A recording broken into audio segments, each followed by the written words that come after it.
Welcome to 108 news Telugu బులెటిన్ల ముందుగా headlines. కేరళలో వెలికిబడిన కొండ చర్యలు ఘటనపై ప్రధాని మోదీ తీవ్ర దిగ్భ్రాంతి. దేశం తరపున ఇదే తన చివరి మ్యాచ్, భారత టెన్నిస్కు రోహన్ బోపన్న వీడ్కోలు. నకిలీ డాక్యుమెంట్లతో స్థలాన్ని అమ్ముకున్న మహిళ, స్థల యజమాని పోలీస్ స్టేషన్లో ఫిర్యాదు. పాత బస్తీ ఏమైనా ఓవైసీ జాగీరా, అక్బరుద్దీన్పై బండి సంజయ్ ఫైర్. తెల్లవారుజాము వరకు తెలంగాణ అసెంబ్లీ, మంత్రి శ్రీధర్ బాబుకు కేటీఆర్ కీలక సూచన. భర్త పేరు జోడించి పిలిచిన డిప్యూటీ చైర్మన్, రాజ్యసభలో జై బచ్చన్ అసహనం. కేరళలోని వైనాడ్లో కొండచర్యలు విరిగిపడిన ఘటనపై ప్రధానమంత్రి నరేంద్ర మోడీ తీవ్ర దిగ్భ్రాంతిని వ్యక్తం చేశారు. శిథిలాల మధ్య చిక్కుకున్న వారిని రక్షించేందుకు సహాయక చర్యలు కొనసాగుతున్నాయని ఈ మేరకు ఈయన ట్విట్టర్ వేదికగా వెల్లడించారు. వైనాడ్లో కొండచర్యలు విరిగిపడి ఘటన తీవ్రంగా కలిచివేసిందని పేర్కొన్నారు. తమ ప్రియమైన వారిని కోల్పోయిన వారందరికీ, అలాగే గాయపడిన వారి కోసం నా ప్రార్థనలు అని పేర్కొంటూ ప్రధాని మోదీ ట్వీట్ చేశారు. కేంద్రం తరపున చనిపోయిన వారి కుటుంబాలకు 2 లక్షల రూపాయలు, గాయపడిన వారికి 50,000 రూపాయలు ఎక్స్గ్రేషియాను ప్రధాని మోదీ ప్రకటించారు. ప్యారిస్ ఒలింపిక్స్లో అనూహ్య రీతిలో తొలి రౌండ్లోనే ఓటమి పాలైన భారత టెన్నిస్ దిగ్గజం రోహన్ బోపన్న కీలక నిర్ణయాన్ని ప్రకటించాడు. భారత టెన్నిస్కు వీడ్కోలు పలికాడు. ఇకపై భారత్కు ప్రాతినిధ్యం వహించబోనని స్పష్టం చేశాడు. దేశం తరపున ఇదే తన చివరి మ్యాచ్ అని చెప్పాడు.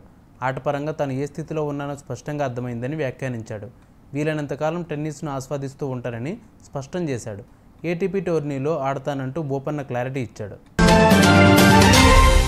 కామారెడ్డి జిల్లా కేంద్రం శరవేగంగా అభివృద్ధి చెందుతున్న నగరం. దీనితో నకిలీ డాక్యుమెంట్లు సృష్టించి యజమానికే తెలియకుండా భూములు విక్రయిస్తున్నారు.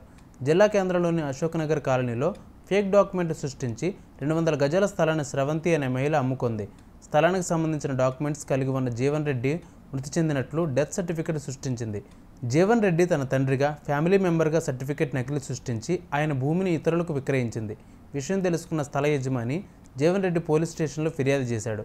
మహిళ తన స్థలాన్ని ఫేక్ సర్టిఫికెట్లు సృష్టించి అమ్మినట్లు ఆయన ఫిర్యాదులో పేర్కొన్నారు. 87లో ప్లాట్ రిజిస్ట్రేషన్ చేసుకున్నాం పట్టేదారుల నుంచి.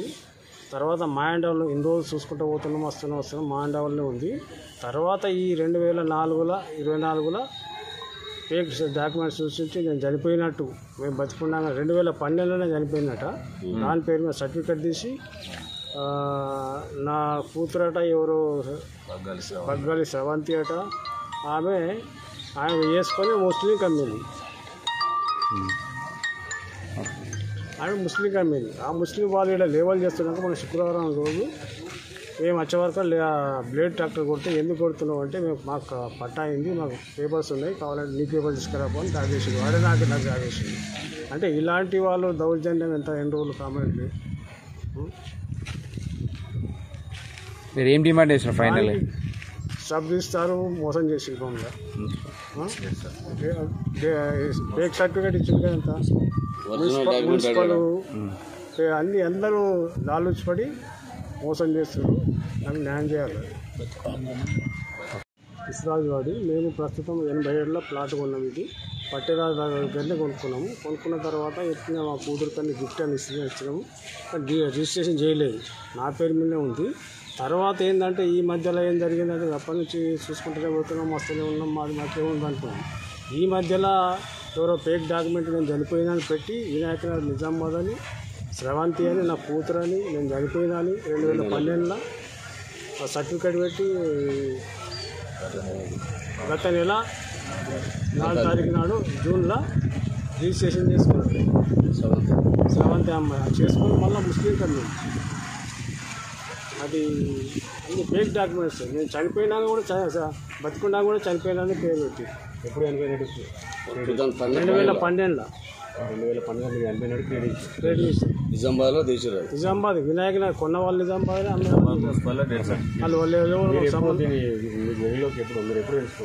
శుక్రవారం రోజు ఇది లేవల్ చేస్తుండగా వచ్చినాము. బ్లేడ్ ట్రాక్టర్ వచ్చి లేవల్ చేస్తుంటే మాకు ఇంటిమేషన్. అప్పటిదాకా వాళ్ళు అమ్ముకుంటూ ఇవన్నీ యాక్షన్ చేసినట్టు లోపల వాళ్ళు ఏం చేస్తారో మాకు తెలియదు. అప్పుడు బయట పడితే ఆపేస్తే పోలీస్ కంప్లైంట్ ఇచ్చాము. అట్లా 200 గజాల ప్లాట్. కాసులు కామారెడ్డి నాసుంటి అమాయకుల వాళ్ళ ప్లాట్ను కబ్జా చేసి వేరే వాళ్ళకి అమ్మడము, దందాలు చేస్తున్నట్టు అధికారులు దీని గురించి న్యాయం చేయాలి. మాకు వేరే వైపు వాళ్ళ మీద చర్య తీసుకోవాలి. ఎవరైతే రిజిస్ట్రేషన్ చేసిరో వాళ్ళ మీద చర్య తీసుకోవాలి. ఫేక్ సర్టిఫికేట్ మీద వాడు ఎట్లా చేసినాడు? మా అన్న జీవన్ రెడ్డి అన్న ఈ ప్లాటు 87లో కొన్నాడు.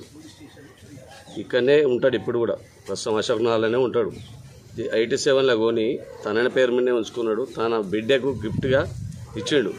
ఇచ్చి పర్యవేక్షణలో ఎన్ని రోజులు కూడా ఉండి ఇప్పుడు మొన్న 4 రోజుల కింద మా కమ్మీర్ అని చెప్పేసి ఒక ముస్లిం అతనైనా వచ్చి బ్లేడ్ కొడితే ఎవరు అమ్మీరంటే నిజామాబాద్ వాళ్ళు అమ్మీరు. మాకు వినాయక్ నగర్ శ్రవంత్ అని ముస్లిం ఆయన అమ్మిండు అని చెప్పేసి మాకు డాక్యుమెంట్లు ఇచ్చిండు.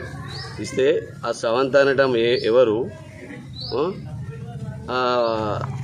దేవులు జీవన్ రెడ్డి చనిపోయిండని డెత్ సర్టిఫికేట్ నిజామాబాద్నే సృష్టించి 2012లో చనిపోయినాడు. మనిషి ఉండగానే చనిపోయిండని డెత్ సర్టిఫికేట్ తీసి శ్రవంత్ అనేట ఆమె తీసి ఆమె చేసుకొని ముస్లిం అతనికి ఆమె అమ్మడం జరిగింది.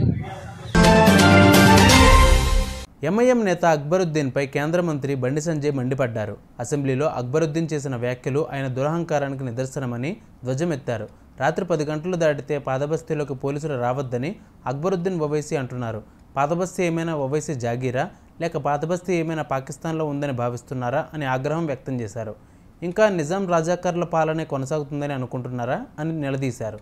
ఎవరో ఒక పోలీసు తప్పు చేస్తే మొత్తం పోలీస్ వ్యవస్థను, పోలీసుల ఆత్మస్థైర్యాన్ని దెబ్బతీసేలా మాట్లాడటం సిగ్గుచేటని విమర్శించారు. సోమవారం శాసనసభ సుదీర్ఘంగా సాగిన నేపథ్యంలో మాజీ మంత్రి సిరిసిల్ల ఎమ్మెల్యే కేటీఆర్ స్పందించారు.